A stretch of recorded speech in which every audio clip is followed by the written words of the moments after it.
नमस्कार साथियों, responsive classes में आप सभी का स्वागत है। साथियों, आज के टॉपिक में एक मैं नया निबंध लेकर आया हूं, भारत का राष्ट्रीय ध्वज पर निबंध।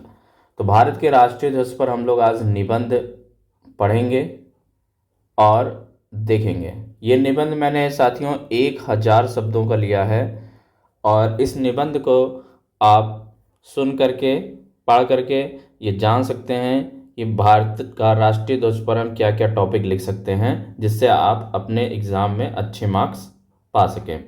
तो सबसे पहले हम रूपरेखा लिखते हैं और रूपरेखा के अंतर्गत सारे पॉइंट्स को लिखते हैं और फिर रूपरेखा में लिखे गए पॉइंट्स को हम पॉइंट वाइज उसको एक्सप्लेन करते जाते हैं। तो मान लिए पहले हमने लिखा भूमिका, सबसे पहले हेडिंग डालेंगे भूमिका, और भूमिका के अंतर्गत हम अपने निबंध में क्या लिखेंगे कि भारत का राष्ट्रीय ध्वज, जिसे तिरंगा कहा जाता है, भारत की पहचान और स्वतंत्रता का प्रतीक है। यह ध्वज हमारी स्वतंत्रता, एकता, विविधता और भारतीय संस्कृति का प्रतिनिधित्व करता है। ध्वज के प्रत्येक रंग, चिन्ह और उसका डिज़ाइन अपने आप में एक गहरी अर्थवत्ता और इतिहास समेटे हुए हैं। फिर तिरंगे का इतिहास डालेंगे, हेडिंग डालेंगे तिरंगे का इतिहास।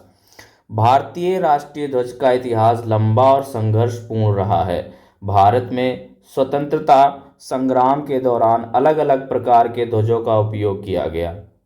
पहला भारतीय ध्वज 7 अगस्त 1906 को पारसी बागान स्क्वायर, कोलकाता में फहराया गया था। इसके बाद भी कई ध्वज बनाए गए जो अलग अलग समय पर स्वतंत्रता संग्राम में उपयोग किए गए। 1917 में बाल गंगाधर तिलक और एनी बेसेंट ने एक नया ध्वज प्रस्तुत किया, जिसमें 5 लाल और 4 हरी पट्टियां थीं और एक कोने में ब्रिटिश झंडा था। 1921 में पिंगली वेंकैया ने महात्मा गांधी के सामने एक ध्वज प्रस्ताव रखा, जिसमें 2 रंग थे, हरा और लाल थे, जो क्रमशः हिंदू और मुस्लिम समुदायों का प्रतिनिधित्व करते थे। बाद में महात्मा गांधी ने इसमें सफ़ेद रंग जोड़ने का सुझाव दिया, जो अन्य धर्मों के लिए था। तिरंगे का अंतिम रूप क्या था? चलिए आगे देखते हैं। 22 जुलाई 1947 को भारत की संविधान सभा ने वर्तमान राष्ट्रीय ध्वज को स्वीकार किया। इस ध्वज में 3 रंगों की पट्टियां, केसरिया, सफ़ेद और हरा, इन 3 रंगों के साथ साथ बीच में नीले रंग का एक अशोक चक्र भी है, जिसमें 24 तीलियां हैं। यह चक्र सम्राट अशोक के सारनाथ के स्तंभ से लिया गया है, जो भारत के शांति और धर्म का प्रतीक है। तिरंगे के 3 रंगों का क्या है महत्व? चलिए देखते हैं। केसरिया, जो कि ऊपरी पट्टी पे होता है, यह रंग साहस और बलिदान का प्रतीक है। यह हमारे नेताओं और जनता को देश की सेवा में अडिग रहने की प्रेरणा देता है। यह रंग अब हमें अपने व्यक्तिगत स्वार्थ से ऊपर उठकर राष्ट्र की सेवा करने का संदेश देता है।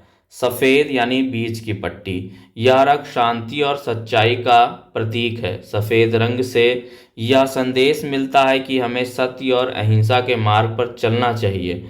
यह रंग भारत के शांतिपूर्ण और सर्वधर्म समभाव वाली परंपरा को भी दर्शाता है। हरा निचली पट्टी, यह रंग देश की हरियाली, उर्वरता और समृद्धि का प्रतीक है। यह रंग हमारे पर्यावरण और प्राकृतिक संसाधनों के प्रति जागरूकता को भी इंगित करता है। अशोक चक्र का क्या है महत्व? झंडे में अशोक चक्र का महत्व क्या है? अशोक चक्र का नीला रंग और उसमें 24 तीलियां धर्म, नैतिकता और निरंतर प्रगति का प्रतीक हैं। अशोक चक्र का प्रतीक बौद्ध धर्म से प्रेरित है, जिसका प्रचार सम्राट अशोक ने किया था। चक्र में 24 तीलियां हैं, जीवन के हर घंटे को एक नई दिशा में ले जाने का संदेश देती हैं और यह बताती हैं कि भारत प्रगति के पथ पर हमेशा अग्रसर रहेगा। तिरंगे का महत्व, तो चलिए देखते हैं तिरंगे का क्या है महत्व। तिरंगा केवल एक ध्वज नहीं, यह हमारी राष्ट्रीय एकता और गौरव और सम्मान का प्रतीक है। यह ध्वज हमें स्वतंत्रता संग्राम में हुए बलिदानों और संघर्षों की याद दिलाता है। जब हम तिरंगे को देखते हैं तो हमें उन महान स्वतंत्रता सेनानियों के योगदान को याद करते हैं जिन्होंने देश की आज़ादी के लिए अपने प्राणों की आहुति दी। तिरंगा संहिता क्या है? चलिए देखते हैं तिरंगा संहिता में क्या लिखेंगे।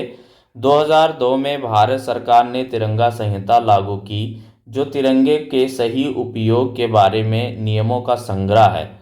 इस संहिता के अनुसार तिरंगे का अपमान नहीं होना चाहिए और इसका उपयोग हमेशा सम्मान और गरिमा के साथ होना चाहिए।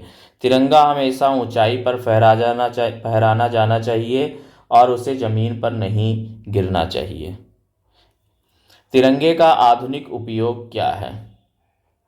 आजकल तिरंगे का उपयोग राष्ट्रीय पर्वों जैसे स्वतंत्रता दिवस और गणतंत्र दिवस पर किया जाता है। इसके अलावा विभिन्न खेलों में, अंतर्राष्ट्रीय आयोजनों में भी तिरंगा फहराया जाता है। यह हमारे खिलाड़ियों और नागरिकों में गर्व और राष्ट्रीयता की भावना को बढ़ावा देता है। निष्कर्ष में साथियों क्या लिखेंगे? भारत का राष्ट्रीय ध्वज तिरंगा हमारी स्वतंत्रता, एकता और संस्कृति का प्रतीक है। यह हमें हमारे महान स्वतंत्रता सेनानियों के संघर्षों और बलिदानों की याद दिलाता है। तिरंगा हमारी देशभक्ति और भारतीय होने के गर्व को दर्शाता है।